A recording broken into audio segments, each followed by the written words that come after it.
Joseph, we're on. Može.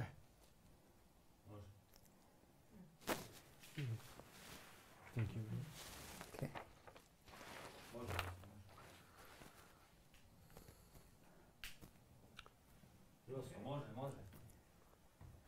Ovo je gospodin iz Amerike, iz Kalifornije, čiji otac je u Ličkoj kapeli pao iz aviona kad je srušen avion i ja sam imao priliku da ga poberem. I on je došao da vidi mjesto gdje mu je otac pao i kako se to sve završilo. Sad ti možeš. So, Jim, welcome Yeah. to Croatia, and can you tell us, please, who you are and why you are here today? Certainly.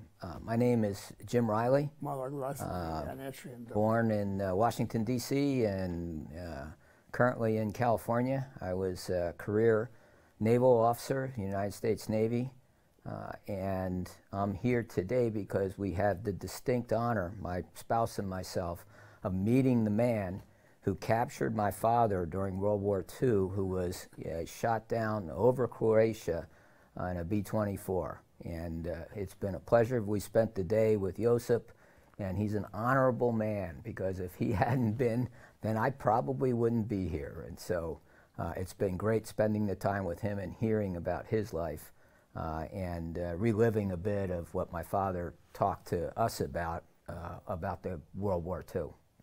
Okay, so please. I didn't say I captured your father. I said I pick up your father of the bushes. Well, yeah, but I don't think he had much choice of the pickup. And so he was captured, and he ended up spending about a year as a prisoner of war. I'm so glad to see you, that you come over. And we are so happy to meet Your you. beautiful wife, and that you see these big mountain where your father dropped down. So Could you please separately tell actually what happened that day in May 1944 when the plane was shut down? Jim, could you tell the story of your father? What happened actually? Sure, this is what my father related to me, albeit several years past the event, after he had a career with a telephone company and then spent some time with me down on the USS Midway Museum. So that fateful day, May 10th of 1944, he and the crew, he was a bombardier on the aircraft. He and the crew took off to bomb an airfield up in Austria. And on the way in, the airplane was hit by some flak and had trouble with one of the engines. They made their run and successfully released the bombs, and then heading back down, the engine got worse, and they had to drop out of formation, and the pilot made the decision to, rather than fly over the Adriatic, to fly down over, at that point in time it was Yugoslavia, but Croatia today, and the airplane was attacked by a couple of Messerschmitt 109s, and the result was the airplane was going to crash, and so the pilot ordered the crew to bail out. My father did with this co-pilot, and when they hit the ground pretty quickly, there were a number of German army personnel there, Joseph being one of them, and they were captured and ultimately sent off to prison camps. Mr. Josip, you've been a soldier of the 392nd Division of German Army, Croatian Legionnaires. Okay, you've been a soldier of German Army at the time, and no, I was not. I was Croatian Army. Croatian Army, okay, but a part of the Wehrmacht. I was in that was called Blue Division, you know, Blau Division. That was, we should go in Russia. Oh. One division was destroyed in Russia in 1942. Then they organized another one and one sent us to Russia again. Oh. Then some general said, why you should send these young men to Russia? They will be destroyed over there. And communists are running around Zagreb, you know. So we stay in Croatia. We didn't go to Russia. So, Mr. Josip, could you describe what happened that day? Can you tell us what you saw? You have seen. We were standing on the top on the Capella Pass, and airplane comes so low, maybe 100 feet from 100 meters from the ground.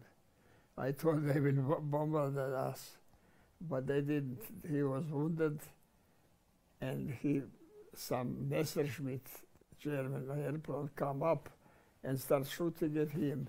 Then those flyers start jumping out, and we come down and pick them together, put them in the car, 5 on each bench in the car, and my officer wants to take picture from them. They push each other a little bit and turn like that, they didn't like that. So, but we didn't force them, nothing. Okay, they didn't like.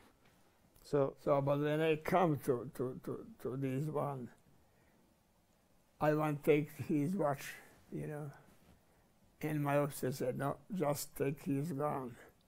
I took his gun, 45, big gun, 45 caliber, and we picked them together and sent them to Gospić. And from Gospić they went to Zagreb. I don't know after that what's happened. So, what happened to you after the war? You obviously survived. Did you spend some time in a prison, or what happened to you? After war. After the war, yeah. After I was hiding myself in wood for 1 month, but they forbid everybody. Nobody can come in wood because they will be killed. So my mother cannot bring me food anymore. We have some stone where my mother used to bring me a little bit bacon and bread.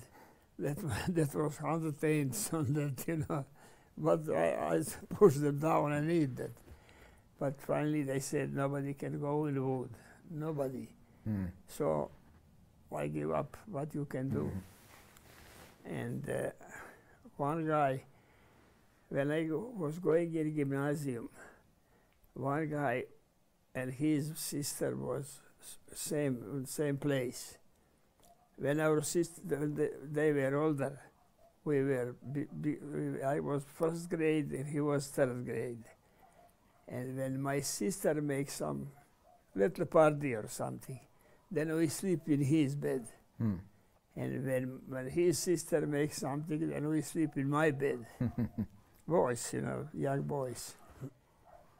After that, he went in partisans, I went in Croatian army, and we did meet until 45. No. And 45, I come tied like that with wire to him, and he said, "Do you know me?" I said, "No, I don't. I didn't recognize him." He said, "I am Vanya." Vanya was his nickname. And then they know probably they won't kill me, and he saved me. He never tell me that because he was chief of secret service. Oh my! He never tell me that, but I know he saved my life. Mr. Josip, let's get back once again at that day in May of 1944. And bring your memory a little bit back. So, can you describe again what you have seen? You've seen the German fighter attacking the bomber, and the crew bailing out from the wounded plane. Is that correct? No, I didn't understand. You cannot hear me. I didn't hear you. Okay. Anyway, so you counted 9 crew members. 9 crew members from that plane, did you? This one was wounded, you mean? No. You've seen 9 shoots from the plane, jumping from the plane. Yeah. Okay. Nobody shooting them when they. Yeah, I know. Nobody shoot them when they come from the plane. Okay. They were flying nice. Parachutes, yeah. They were flying nice and dropped down. And they were low. Mm-hmm. Because the airplane was very low flying. And how long it passed until you captured the crew? Well, maybe 15 minutes. 15 minutes. And 15, 20 minutes. Mm. It all happened near Brinje here in Croatia. And nothing, we picked them up, you know, and put them in truck. Okay. Yeah. So Jim, what happened to your father after the war? Oh, well. And between? Sure. So after Josip and the fellas put my dad on the truck and they went to a small town and spent the night there, and then ultimately to Zagreb. And then my dad was sent up. He was interrogated by a German officer and then sent up to one of the prison camps that was run by the Luftwaffe, Stalag Luft 3. In Germany. In Germany, in Segen. I'll hold up a picture of the book that one of his cellmates, or actually barracks mates, put together that has drawings of that. And this is a picture of the capture card that the Germans took a mugshot of my father and then filled out name, rank, and serial number. There we are, zooming in on that. So that's him with the stern look on his face. Wasn't one of his best days because he was captured, but he was alive, he was unharmed, and he then spent best part of a year as a prisoner of war. He was liberated in April of 1945, had the option to just become a civilian, but wanted to continue the struggle, and so went to flight school. This is a picture of him after he graduated from flight school. He's got his wings, and he's in his dress uniform. And then this is a picture of him a little more casually out on the island of Guam in the Pacific. He flew P-47 fighters in the Pacific at the end of the war, and you can see him there in a little more casual dress. After the war, he had met my mother, and they got married, and they had me eventually, and a couple other brothers. And he started working for the telephone company, Bell System it was called at the time, and worked for those folks for about 30 years. And then he retired and spent a bunch of time traveling with my mom, and then came down and volunteered with me on the Midway, telling his story of World War II. I want to add, he had a lot of respect for the Germans, particularly the Germans in the Stalag Luft camps. He thought that they acted in an honorable way. So what was his experience in the camp? I mean, can you... Well, in the first camp, that was the one, in 1944, things were going still pretty well from a German perspective on the war. And the things in the camp were good. The Stalag Luft camp, this camp in particular, was just officers. It had officers from the other allies, Canadians, English, Australians, and it is the camp that was made famous by a Hollywood movie called The Great Escape. It was a part of the camp that my father wasn't in, but a number of fellows that were mostly British and Australian broke out of the camp and tried to escape into Germany. They weren't very successful doing that. But aside from those kinds of things going on, the camp life was not very strenuous. As the Russians continued to move from the east, the folks were moved from Stalag Luft 3 to a camp called Stalag 13 down in Nuremberg. Conditions were a little bit more harsh there. And then as the war started to draw to a close in 1945, the spring of 45, they were moved to Stalag 13, in a city called Moosburg, fairly close to Munich. And that conditions there were very bad. The sanitation was bad. There wasn't much food in the camp, and there wasn't much food out in town. Things were kind of coming apart. The camp was designed for about 20,000 prisoners, and when my father got there, there were 80,000 prisoners there. So people were being on the dirt, and the sanitation was really bad. So he survived that, came back to the States, and became a pilot, met my mom, and then served for another 4 or 5 years before he took on a civilian job with the Bell telephone system.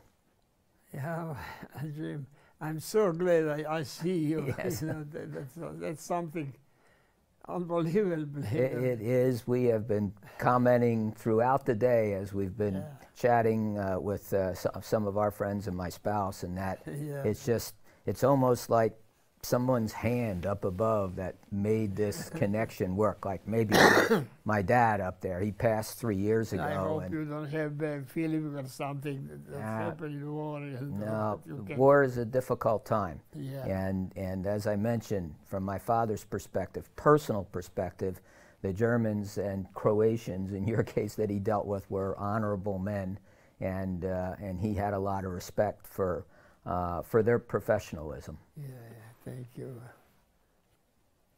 So, Jim, again, what did your father tell you about the day the plane was shut down? So that day, there wasn't anything remarkable other than the flak problems going into the target. As I read through some of the other reports on that particular bomb group, that was a pretty consistent kind of thing. They hit flak on the way in, and that's the ground fired, usually 88 millimeter shells that tried to knock the airplanes out of the air. But aside from that, uneventful until they got hit by flak, and then flying down, having the pilot make the decision to fly over Croatia on the way south. Italy was still occupied by Germans, so that wasn't a good place to go. The B-24s were notoriously bad at jet ditching, and so that would have probably cost the crew their lives. So the pilot made the choice to come down the Croatian, actually slightly inland from the coast, and the Messerschmitts, one of them attacked the airplane, and the airplane was going to crash, so the pilot said, everybody jump out of the airplane, bail out. My dad did with the co-pilot. He and the co-pilot were pretty good friends. They hit the ground. He said they took about 5 steps, and they right in the middle of a fair number of German or Croatian, they didn't know it at the time, Croatian Army division. And one of the soldiers, possibly one of the officers, came up to my dad and the co-pilot and said, "For you, the war is over." And so they relinquished their pistols, and they were put in the truck, as Josip had mentioned, and started their journey to POW camps. Okay. Yeah, okay. That's good. So I'm so glad that he survived. That's the most important thing. Josip, you're not half as glad as I am, because I wouldn't have been born had he not survived that. I was born 5 years after the war ended. Yeah. So, Mr. Josip, what do you think about all of this? What do you think about all of this? Well, so I'm many surprised, really, and I cannot say too much because I never expected that, you know, that his son come over here and see me alive. You know? I'm 96-year-old, you know. Yeah, it's pretty amazing, because we had planned this trip, my spouse and I, before we knew about Josip. And so we planned this trip months and months ago, and it was just to see Croatia. My spouse's family were Croatian at one point in time, and then when the Ottoman Turk invasion happened many hundreds of years ago, they moved from Croatia to a small village in Hungary called Narda. That is still Croatian to this day. They speak Croatian, and they've maintained their Croatian culture up there. So we were ecstatic to be able to come. We were going to see some of those folks on this trip, and then we found out that there was Josip, who who had very close connection to my father, and so it's just been great that that's worked out, and quite a coincidence, and yeah, we're very happy to have made Josip's acquaintance. Moraš nas uslikat skupa da se ustanemo.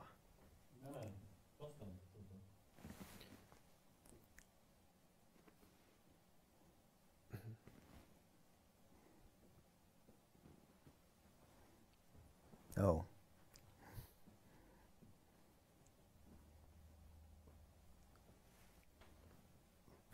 Ali mislio sam da se ustanemo zajedno.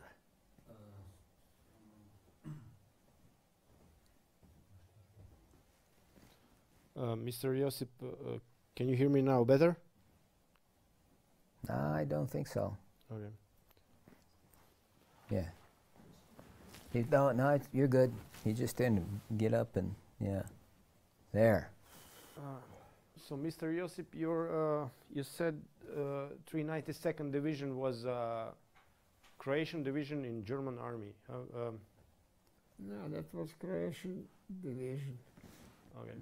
Called Plava divizija, Blau division.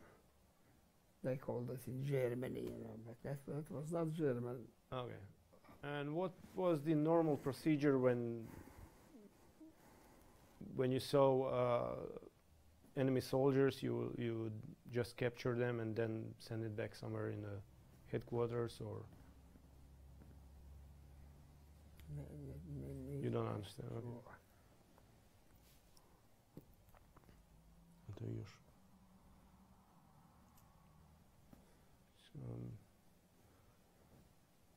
So Jim, your father died several years ago? 1996, or 2016. Poof. Yeah, 2016 he passed away. And he lived with... How old he was? He was almost 94. Yeah. So 2 years younger than Josip, who's still going strong. But yeah, almost 94. And he lived with us about the last 5 years of his life. My mom passed away before he did. And so he was a fellow of the great generation, we call them, and very brave and a patriot, but he was an absolute disaster in the kitchen.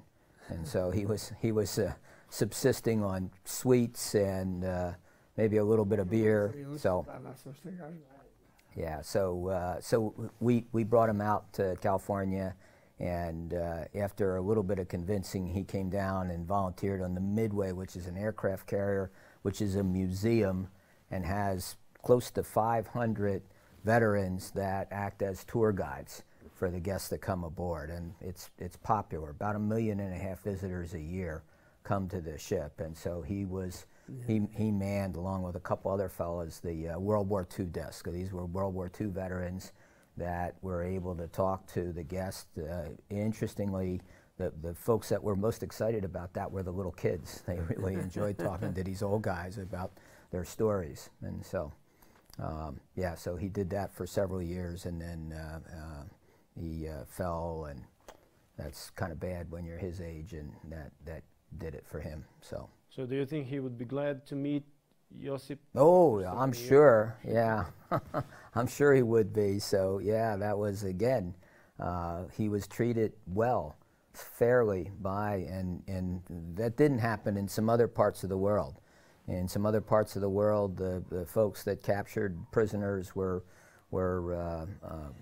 violent and not very respecting them, and so, yeah, I'm sure he would have been pleased to meet Josip and to have a beer, right? Thank you. just and maybe have dinner, but no swivel, right?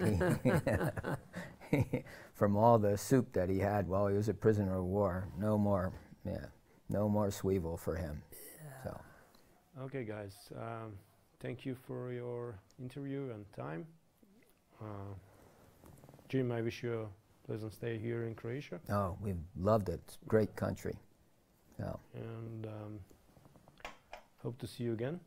And hope you and Josip will stay in touch. And yes, we will. We've got Josip's address. We want to try to convince Josip to come to California, sit in a hot tub, drink some Chardonnay, eat some cheese, and do the California thing. he spent a lot of time in U.S., so Yeah. I guess that wouldn't be a problem. Okay. Yep. Cut. כן.